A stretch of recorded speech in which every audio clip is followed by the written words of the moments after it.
Dans un futur proche, ou peut-être déjà arrivé, une expérience va briser une règle que personne n'a jamais osé toucher. Voyager dans le temps, pas dans les films, pas dans les livres, dans la réalité. Un homme entre dans la machine. Son objectif est simple, trop simple. Revenir en arrière, avant sa naissance, avant son existence. Il a une idée en tête, une seule. Trouver son grand-père et appuyer sur la gâchette.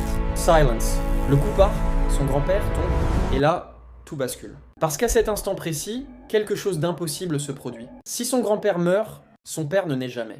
Et si son père ne naît jamais, lui n'existe pas. Alors dis-moi, qui a tiré? Qui tient encore l'arme dans sa main? Le temps se fissure. Parce que s'il n'existe pas, il ne peut pas être là. Et s'il ne peut pas être là, il n'a jamais tiré.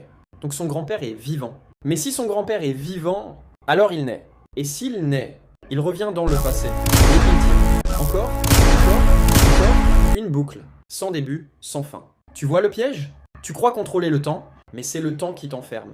Chaque action détruit sa propre cause. Chaque décision efface son origine. Tu avances, mais tu t'annules. Tu agis, mais tu disparais.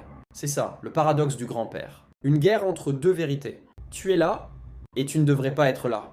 Et le plus dangereux dans tout ça, ce n'est pas le voyage dans le temps. C'est de croire que certaines décisions n'ont pas de conséquences. Parce que dans la réalité, même sans machine, chaque choix que tu fais aujourd'hui peut détruire celui que tu étais censé devenir. Alors pose-toi la vraie question. Et si sans le savoir, tu étais déjà en train d'effacer ton propre futur?